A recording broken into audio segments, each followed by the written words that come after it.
Hello student, स्वागत है आप सभी का आपके अपने चैनल गॉड क्लासेस पर। तो बच्चों, जो सीयूटी हमारी प्रिपरेशन चल रही है, सीयूटी की जो सीरीज चल रही है, उसके आज टॉपिक में हम बात करने वाले हैं इंटीग्रल्स के बारे में। इंटीग्रल्स बहुत वाइड टॉपिक है, बहुत सारे इसमें फार्मूलाज हैं, लेकिन आप लोगों ने सेकंड टर्म में ऑलरेडी किया है तो बहुत ज़्यादा आपको प्रॉब्लम नहीं होगी। फटाफट हम उन सब फार्मूलाज को एक बार रिवाइज करते हैं, बेसिक कंसेप्ट समझते हैं कि क्या क्या है। फिर नेक्स्ट वीडियो में हम बात करेंगे सुपर 30 क्वेश्चंस में, जिसमें आपको इन सुपर 30 क्वेश्चंस के थ्रू समझाने की कोशिश करूंगा कि किस किस टाइप के क्वेश्चन एग्जाम में आ सकते हैं। अब यहाँ पर जो शॉर्टकट ट्रिक्स होती हैं, जो छोटी छोटी प्रॉपर्टीज़ होती हैं, वो बहुत काम की हैं, क्योंकि उससे आपका जो इंटीग्रल का क्वेश्चन है काफ़ी हद तक छोटा हो जाएगा, इसलिए उनको बड़े ध्यान से समझना है और करना है। तो यहाँ पर सबसे पहला जो कंसेप्ट हमारे पास आता है,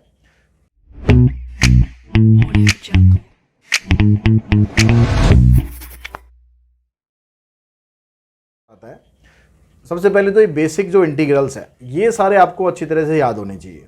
अगर बेसिक इंटीग्रेशन याद नहीं है तो फिर आगे कुछ करना, कुछ समझना बड़ा मुश्किल काम हो जाता है। तो ये सारे के सारे फार्मूलाज आपको अच्छी तरह से याद हों, ठीक है। गॉड क्लासेस की जो ऐप है उस पर सारा बेसिक कंसेप्ट और सुपर 30 के क्वेश्चन है वो सारे मैंने अपलोड कर दिए हैं।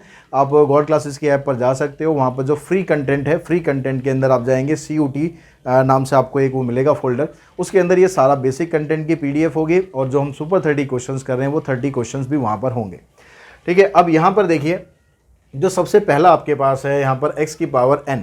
अगर x की पावर n होती है तो उसका फार्मूला हो जाता है x की power n+1 divided by n+1 plus में c। अगर हम खाली dx का मतलब होता है कि यहाँ पर आप किसके रिस्पेक्ट में इंटीग्रेशन कर रहे हो, तो यानी यहाँ पर है 1 का इंटीग्रेशन होता है x, 1/x का इंटीग्रेशन हो गया log x, और ex का तो सेम ही रहता है ex, और a की पावर x का a की पावर x अपॉन में log a। c सबके साथ लगेगा, जब तक हम इनडेफिनेट इंटीग्रल कर रहे हैं तो c सबके साथ लगाना है, पर आपको दो ऑप्शन में लगा हुआ मिलेगा, ठीक है। फिर भी ध्यान रखना है, कई बार ऐसा भी हो सकता है कि भाई आपको पास ex का इंटीग्रेशन पूछा फॉर एग्जांपल, तो ex एक आंसर दे दिया, एक में दे दिया ex प्लस c, तो ex प्लस c आपका आंसर होगा, ठीक है, खाली ex नहीं। उसके बाद नेक्स्ट जो कंसेप्ट हमारे पास आता है सब्स्टिट्यूशन मेथड। सब्स्टिट्यूशन मेथड के अंदर ये जो तीन ऊपर लिखे हुए ये बड़ी इंपॉर्टेंट प्रॉपर्टीज हैं और बड़े काम की प्रॉपर्टीज हैं आपके लिए, ठीक है। ये तीनों जो प्रॉपर्टी हमारे पास आ रही है, इसमें ये कह रहा है कि अगर हम किसी फंक्शन का इंटीग्रल करते हैं, जो हमने बेसिक फंक्शन करे हैं उसका अगर हम इंटीग्रल करते हैं तो ये आ गया कैपिटल Fx। लेकिन वो फंक्शन अगर किसी लीनियर फंक्शन से रिप्लेस हो जाए तो इंटीग्रल तो उसका वही रहेगा, लेकिन बस x का जो कोफिशिएंट है वो यहाँ डिवाइड में आ जाएगा। जैसे हमने किया भाई e की पावर x का इंटीग्रेशन, तो e की पावर x होता है, ठीक है, e की पावर x प्लस c होता है। लेकिन अगर इस x को हम रिप्लेस कर दें किसी लीनियर फंक्शन से, लीनियर फंक्शन लिया हमने मान लो 2x प्लस 6, तो इसका जब इंटीग्रेशन करोगे आप तो ये e की पावर x का e की पावर x रहता है, तो इसका भी e की पावर x ही रहेगा, मतलब e की पावर 2x प्लस 6 ही रहेगा। लेकिन जो यहाँ x का कोफिशिएंट है 2, वो यहाँ पर आ जाएगा डिवाइड में, तो डिवाइडेड बाई 2 प्लस में c, ये आपका आंसर बनेगा, ठीक है। ऐसे ही यहाँ पर कोई भी लीनियर फंक्शन हो, जो भी हमने बेसिक इंटीग्रल करे हैं, वहाँ पर अगर x को आप किसी लीनियर फंक्शन से रिप्लेस कर देते हो तो उसके इंटीग्रेशन में कोई डिफरेंस नहीं आएगा। बस आपको क्या करना है, उसकी जो लीनियर फंक्शन में जो x का कोफिशिएंट होगा उससे आपको डिवाइड कर देना है, बस ये चीज़ ध्यान रखनी है, ठीक है। एक एग्जांपल और मैं आपको समझा देता हूँ। अगर हम यहाँ पर लेते हैं, मान लो x की पावर हमारे पास है, हम x की पावर n का जो इंटीग्रल होता है वो x की पावर n+1 अपॉन n+1 होता है। अब यहाँ x की जगह मैं कह रहा हूँ कि भाई -3x प्लस 5 है, इसकी पावर है 7, इसका हमें इंटीग्रल करना है। तो अब यहाँ पर जैसे आप x की पावर n का इंटीग्रेशन करते हो वैसे ही करना है, क्योंकि यहाँ पर जो फंक्शन आ रहा है ना, ये फंक्शन क्या है, लीनियर फंक्शन है, लीनियर होना चाहिए, ये ध्यान रखना, ठीक है। तो इसका इंटीग्रेशन यही रहेगा जैसे हम करते हैं पावर रूल में, पावर एक इसकी इंक्रीज हो जाएगी और डिवाइडेड बाय 8 आ गया। अब लेकिन यहाँ पर x का कोफिशिएंट -3 है, तो आपको -3 से और यहाँ पर डिवाइड कर देना है, बस बाकी का काम वैसे का वैसे ही रहेगा। दूसरी प्रॉपर्टी है, उसमें ये कहता है कि अगर आपके पास कोई यहाँ पर फंक्शन है, उसकी पावर n दी हुई है और साथ में उसका डेरिवेटिव भी मल्टीप्लाई में है, तो इसको जैसे हम पावर फार्मूला को सॉल्व करते हैं वैसे ही आपको करना है। Fx की पावर n की जगह हो जाएगा n+1 डिवाइडेड बाय n+1, ठीक है। एक एग्जांपल किससे हम समझ लेते हैं इसको। कोई भी फंक्शन आपके पास हो और उसका डेरिवेटिव यहाँ पर साथ में है, जैसे मान लो इंटीग्रेशन करना है हमें 3x² प्लस 6x का, ठीक है, इसकी पावर आपको दे रखी है 7 और मल्टीप्लाई में क्या है यहाँ पर 6x + 6 है। तो आप देखो भाई इसका डेरिवेटिव आपको यहाँ दिया हुआ है, तो इसका डेरिवेटिव क्या बना 6x + 6, वो आपको यहाँ दिया हुआ है। तो आपको यहाँ पर कोई सब्सटीट्यूशन मेथड लगाने की जरूरत नहीं है, डायरेक्टली आप अपने आंसर पे जाओगे। आपका आंसर क्या बनेगा, इसकी जो पावर 7 है तो इसको हम लिख देंगे 3x² + 6x, इसकी पावर 8 अपॉन में 8 प्लस में c। ठीक है, और यहाँ पर कुछ करने की हमें ज़रूरत नहीं है। यहाँ पर क्या है, ये बिल्कुल सिंपल होता है भाई, नीचे वाले का एग्जैक्ट डेरिवेटिव अगर आपके पास ऊपर आ जाए तो आंसर आपका लॉग में आ जाता है। जब भी कोई नीचे फंक्शन होगा उसका एग्जैक्ट डेरिवेटिव ऊपर हो, जैसे यही ले लेते हैं, मान लो ये ऊपर है और ये नीचे है, इसमें पावर नहीं होनी चाहिए, नीचे जो भी कुछ लिखा हुआ है उसका एग्जैक्ट डेरिवेटिव चाहिए हमें। तो एग्जैक्ट डेरिवेटिव करोगे तो ये बन रहा है, तो इसका आंसर बनेगा आपका log 3x² प्लस में 6x + c। अगर इनमें से कुछ नहीं होता है तो फिर आपको प्रॉपर सब्स्टिट्यूशन पे जाना पड़ेगा। प्रॉपर सब्स्टिट्यूशन में क्या हमें देखना है, कैसे सब्स्टिट्यूट करना है। ठीक है, ये कुछ बेसिक आइडियाज़ होते हैं, एग्जैक्ट नहीं होता कि हर क्वेश्चन ऐसे निकलेगा ही निकलेगा, फिर भी लेकिन 99% क्वेश्चन ऐसे निकल जाते हैं। आपको आइडेंटिफाई करना है कि फंक्शन में कि जो डेरिवेटिव दिया हुआ है या नहीं दिया हुआ, मतलब 2-3 फंक्शन दे रखे हैं तो किस फंक्शन का डेरिवेटिव क्वेश्चन में इन्वॉल्व है। जिसका डेरिवेटिव इन्वॉल्व है उसी को आपको टी पुट कर देना है। ठीक है, अगर x² दिया हुआ है और x² का डेरिवेटिव 2x होता है तो x² को उठा के आप टी पुट कर देना है। अगर यहाँ पर आपके पास कोई एक्सपोनेंट दिया हुआ है, एक्सपोनेंट किस में, फ्रैक्शन में दिया हुआ है, मतलब पावर जो है किसी पावर उसमें फंक्शन में उसकी जो पावर है वो फ्रैक्शन में दी हुई है, तो आपको उसी को उठा के पहले टी पुट करना है, टी पुट करके फिर आगे का काम करना है। और अगर यहाँ पर जैसे log x होता है और ex होता है, यहाँ पर x की जगह पर अगर कुछ और दिया है, यहाँ पर ही x की जगह अगर कुछ और लिखा हुआ, कुछ और का मतलब कुछ भी, x को छोड़कर, x की जगह 2x लिखा हुआ है, x की जगह x² लिखा हुआ है, x की जगह x की पावर 7 लिखा हुआ है, कुछ भी लिखा हुआ है, तो आपको उसी को सब्स्टिट्यूट करके स्टार्ट कर देना है। अगर इनमें से कोई प्रॉपर्टी नहीं बनती है तो आप इससे जाएंगे, अदरवाइज ज़्यादातर क्वेश्चन हमारे इससे निकल जाएंगे। ये होता है हमारा सब्स्टिट्यूशन मेथड। अगर नेक्स्ट मेथड की बात करें तो नेक्स्ट होता है हमारे पास पार्शियल फ्रैक्शन मेथड। अब ये पार्शियल फ्रैक्शन में जो ये टेबल होती है, यहाँ पर ये टेबल का फॉन्ट जो है गड़बड़ है, तो यहाँ पर हमारे पास क्या है, मैं टेबल यहाँ लिख देता हूँ। आपको जो प्रॉपर रैशनल फंक्शन है वो समझना है कि आपके पास जो फंक्शन है वो किस टाइप में है। अगर फंक्शन में ये कहता है कि आपके पास अगर पहली टाइप ये आती है कि यहाँ पर एक लीनियर फंक्शन है और डिवाइड में यहाँ पर x - a इंटू में x - b, ऐसे दो फंक्शन दिए हुए हैं, तो इस फंक्शन को आपको ब्रेक करना है दो फंक्शन में। कैसे करेंगे, a अपॉन में x - a plus b upon में x - b, इस तरीके से। अगर यहाँ पर 3 फैक्टर हो जाए, सपोज यहाँ पर 3 फैक्टर हो जाए, ऊपर आपके पास कोई क्वाड्रेटिक इक्वेशन आ गई, नीचे हमारे पास ये 3 फैक्टर हैं, तो ये क्या बनेगा आपके पास, a upon x - a, b upon x - b, c upon में x - c। अगर आपके पास ऊपर तो है ax प्लस b और नीचे आपके पास जो फैक्टर है वो आ जाए x - a का होल स्क्वायर। अगर होल स्क्वायर आ जाएगा तो आप कैसे करेंगे इसको, आप इसको पहले ब्रेक करेंगे a अपॉन में x - a और फिर करेंगे b अपॉन में x - a का होल स्क्वायर। ठीक है, पहला एक हमारे पास फैक्टर लीनियर रहेगा, दूसरा हमारे पास फैक्टर ये आ जाएगा। अगर हम यहाँ पर हमारे पास आज से आ जाए कि भाई ax plus b,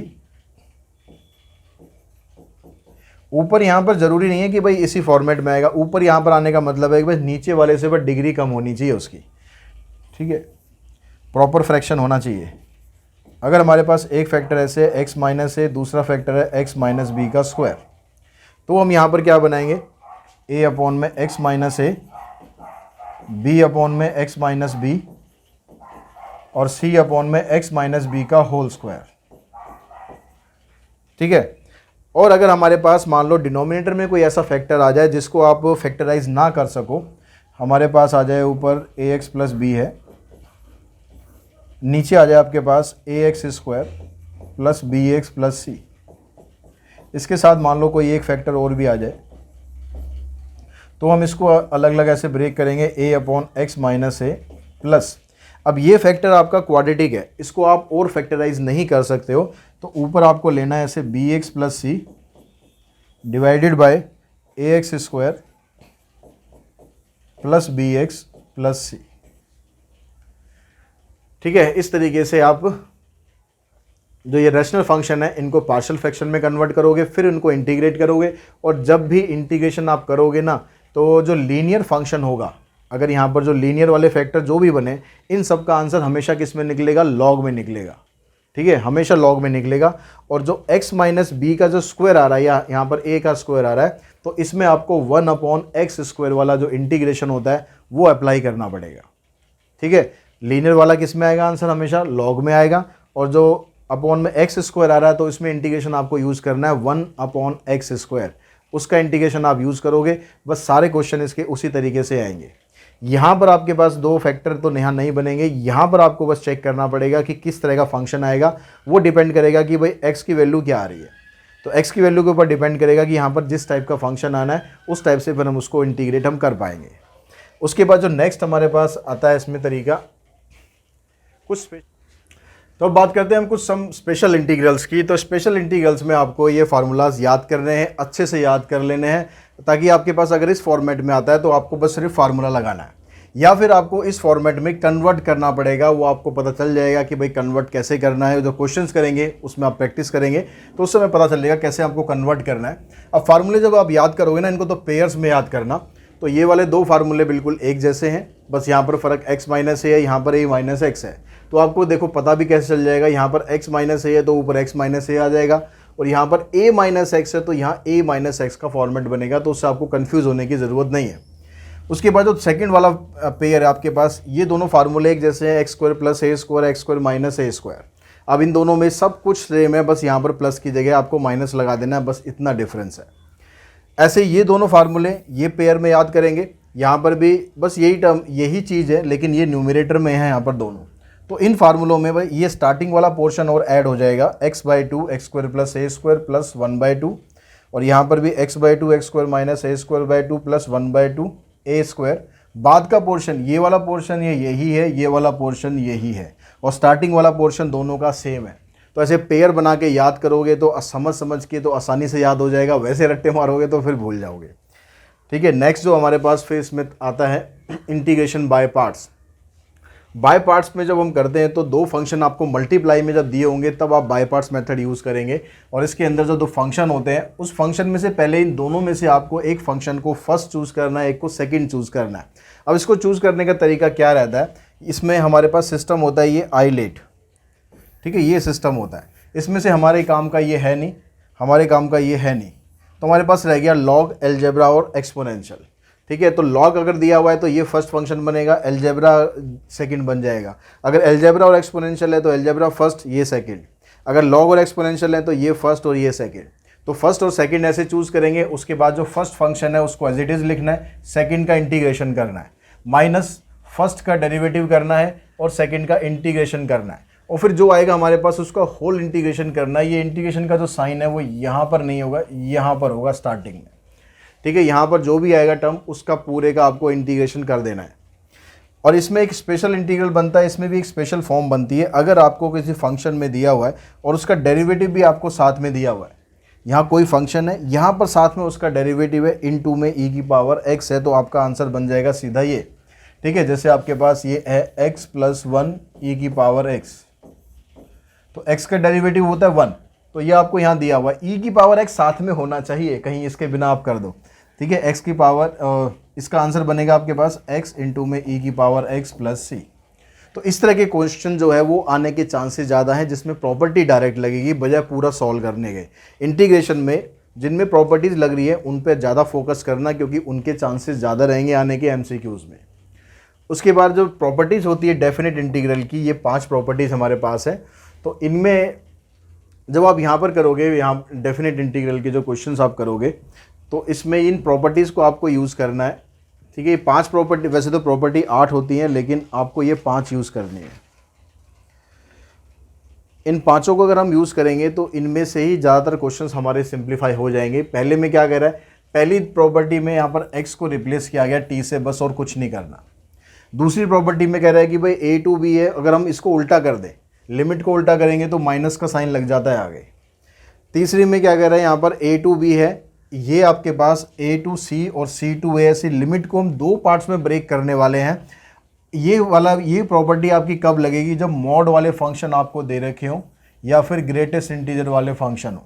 greatest integer के चांसेस कम है बहुत, इसके चांसेस ज़्यादा हैं मॉड वाले फंक्शन के। तो उसमें आपको ऐसे प्रॉपर्टी, इसको लिमिट को ब्रेक करना है, ब्रेक करने के बाद ये प्रॉपर्टी लगानी है।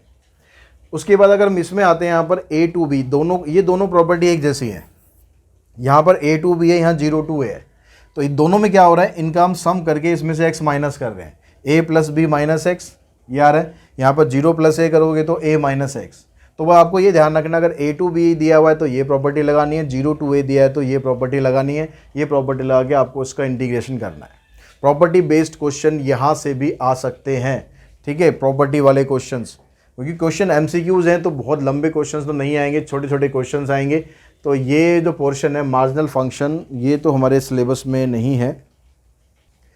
तो जो इंटीग्रेशन का जो पोर्शन है, क्योंकि ये सेक्शन ए में आएगा, सेक्शन ए में जो कंबाइंड पोर्शन आएगा कोर वालों के लिए और अप्लाइड वालों दोनों के लिए, तो उसमें सिर्फ हमारे पास यहीं तक आएगा। इससे ज़्यादा हमें इंटीग्रेशन में करने की ज़रूरत नहीं है। एप्लीकेशन ऑफ इंटीग्रल्स में हम करेंगे एरिया अंडर द कर्व, तो उसको हम नेक्स्ट वीडियो में करेंगे, ठीक है। उसकी जो वीडियो आएगी उसमें बेसिक कंसेप्ट में बहुत ज़्यादा टाइम लगेगा नहीं, तो कंसेप्ट प्लस में क्वेश्चन जो भी होगा वो सारे इकट्ठे हम कर देंगे, यानी नेक्स्ट वीडियो में हमारा इंटीग्रल वाला ये पार्ट खत्म हो जाएगा, ठीक है। तो आज की इस वीडियो में हम सारे बेसिक कंसेप्ट हमने समझ लिए। इसके जो क्वेश्चंस होंगे वो आपको मैं नेक्स्ट वीडियो में कराऊंगा, सुपर 30 क्वेश्चंस। और ये सुपर 30 क्वेश्चंस की जो सीरीज़ आपके लिए बेनिफिशियल है, आपको अच्छी लग रही है, तो अपने फ्रेंड्स के साथ भी शेयर करो, रिकमेंड करो और चैनल को सब्सक्राइब करके रखो। आज की इस वीडियो में इतना ही। Thanks to all of you.